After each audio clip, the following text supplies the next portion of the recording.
Assalamualaikum warahmatullahi wabarakatuh. Salam sejahtera bagi kita semua. Salam rahayu, rahayu, rahayu.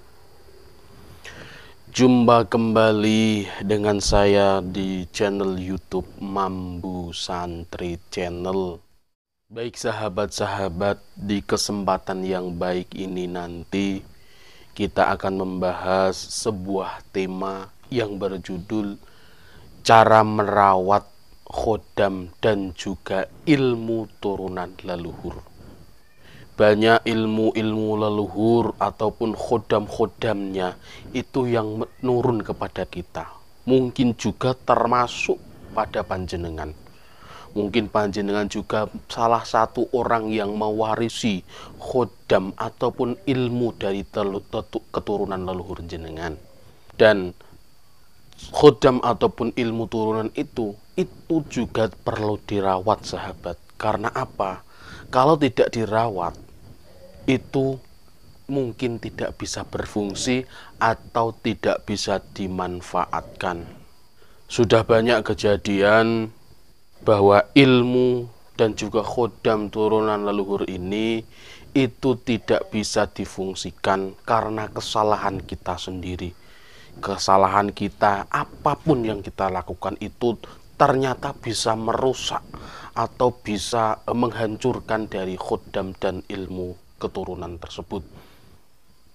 Misalnya saja, kalau seumpama khodam kita atau ilmu turunan kita itu adalah berenergi positif gitu ya, tetapi kita ini pembawaannya ini yang negatif. Misal kita juga suka mencuri, kita suka minum minuman keras, kita suka berzina, ini adalah energi yang negatif.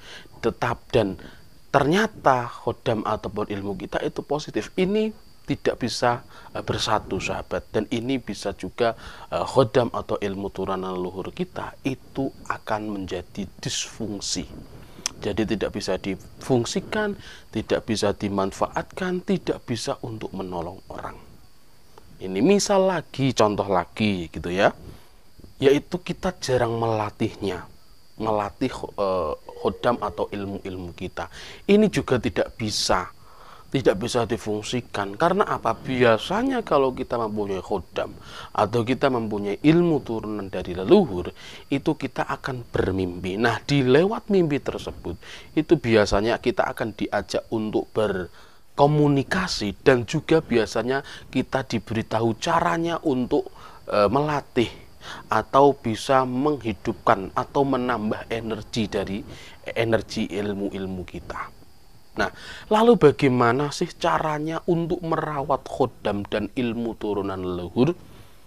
Cara yang pertama yaitu panjenengan harus bisa sering berpuasa weton atau berpuasa pada hari lahir panjenengan. Karena banyak sekali yaitu manfaat dari puasa weton ini gitu ya, sahabat. Biasanya selain itu bisa menolak bala gitu ya, itu juga bisa menambah energi kekuatan pada diri kita, dan juga bisa memperbesar wadah gaib, wadah spiritual di dalam diri kita. Itu kalau di dunia spiritual. Dan tentunya puasa itu juga bisa menolak bala gitu ya. Itu cara yang pertama, yaitu panjenengan harus sering untuk berpuasa weton. Kemudian cara untuk merawat ilmu dan juga khodam turunan leluhur yang selanjutnya, yaitu kita itu harus sering-sering untuk mendoakan pada leluhur kita. Kita ini harus sambung kepada leluhur kita. Supaya apa? Ya bagaimana ya? Ilmu dan juga khodamnya itu kan menurun kepada kita. Lalu kita membalasnya bagaimana? Ya harus mendoakan. Karena kalau kita selalu mendoakan leluhur kita gitu ya, itu juga mereka akan ridho, mereka akan puas, mereka akan ikhlas bahwa khodam dan ilmunya itu sudah menurun kepada kita. Jadi kalau misal kita setelah sholat fardu atau mungkin malam Jumat kita kirim Fatihah kepada leluhur-leluhur kita, Ini untuk bagi yang muslim, dan bagi yang non muslim juga bisa mengirimkan doa kepada leluhur kita sesuai dengan tata caranya, agamanya masing-masing. Yang penting ini bisa connect, bisa saling menyatu, bisa saling nyambung antara kita dengan para leluhur kita.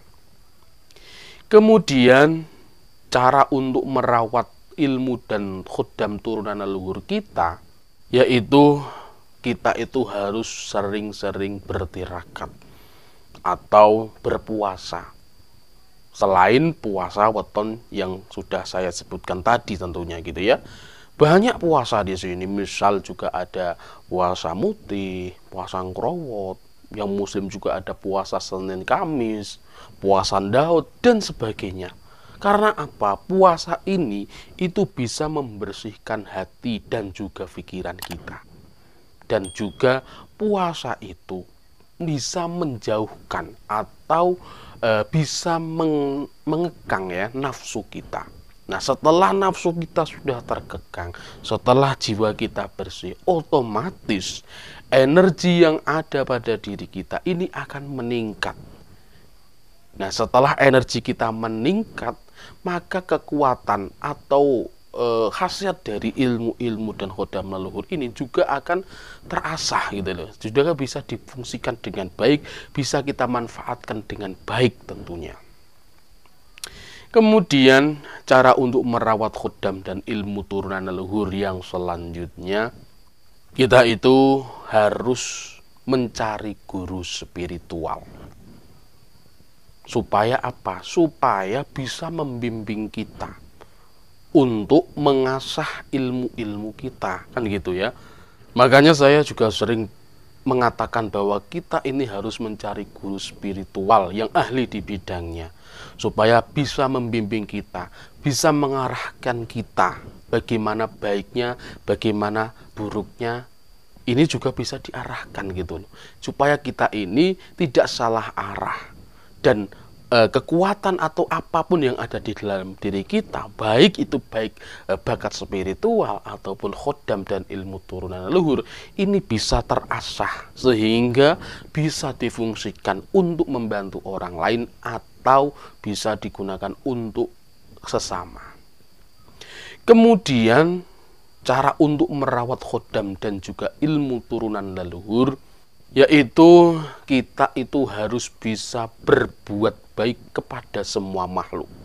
Tidak hanya manusia ya sahabat, tetapi semua makhluk, baik itu hewan, tumbuhan, dan yang lainnya, ataupun alam di sekitar kita, ini juga harus kita jaga dengan baik. Kita menolong kepada sesama, membantu kepada sesama, membantu yang membutuhkan. Ya, menyayangi hewan-hewan atau menyayangi tumbuh-tumbuhan yang ada di sekitar kita, ini juga bisa meningkatkan energi kita dan bisa mengasah, bisa merawat dari apa yang ada di dalam diri kita tersebut. Kemudian cara yang selanjutnya untuk merawat khuddam dan juga ilmu turunan leluhur, yaitu kita harus sering untuk bermeditasi ataupun semedi. Ini diperlukan di dunia spiritual, ini memang perlu, dan ini menjadi pokok penting. Karena di semedi atau meditasi ini, kita ini bisa hening, kita bisa menikmati, dan kita bisa meraih titik fokus tersebut, sehingga kita bisa masuk ke dalam tubuh kita sendiri. Bagaimana caranya bermeditasi? Seperti yang sudah kami sampaikan di depan gitu ya.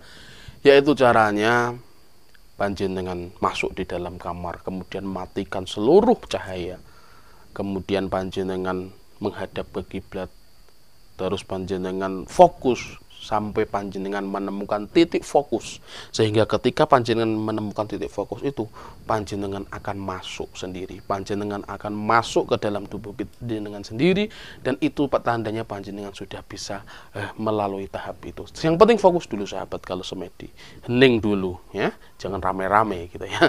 Nanti kita semedi, kita matikan lampu, ternyata kita menghidupkan video, ya nggak bisa lah kan gitu kan. Itu.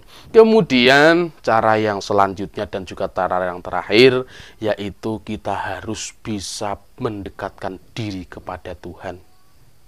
Yang Islam juga mendekatkan diri sesuai ajarannya masing-masing, sesuai ajaran Islam. Yang non-Muslim juga sesuai ajarannya sendiri. Yang penting kita harus bisa menjalankan perintah dan juga meninggalkan larangan. Ini sudah baik, sahabat. Ya, jadi panjenengan harus mendekatkan diri kepada Tuhan. Lah, inilah titik spiritual, titik tentunya di sini. Nah, itulah sahabat-sahabat beberapa cara untuk merawat khodam dan juga ilmu turunan leluhur kita. Semoga dengan panjenengan mengetahui ini, panjenengan bisa merawat apa yang Anda punyai, apa yang Anda di dalam diri panjenengan. Gitu ya. Wallahu a'lam bishawab. Terima kasih kepada sahabat-sahabat yang sudah menonton video sampai di detik ini. Apabila ada kebenaran dalam penyampaian saya, itu semata-mata adalah pertolongan Tuhan yang Maha Kuasa. Dan apabila ada kesalahan dalam penyampaian saya, itu semata-mata adalah kebodohan dan kekurangan saya pribadi. Saya minta maaf yang sebesar-besarnya. Salam rahayu. Rahayu, rahayu. Wassalamualaikum warahmatullahi wabarakatuh.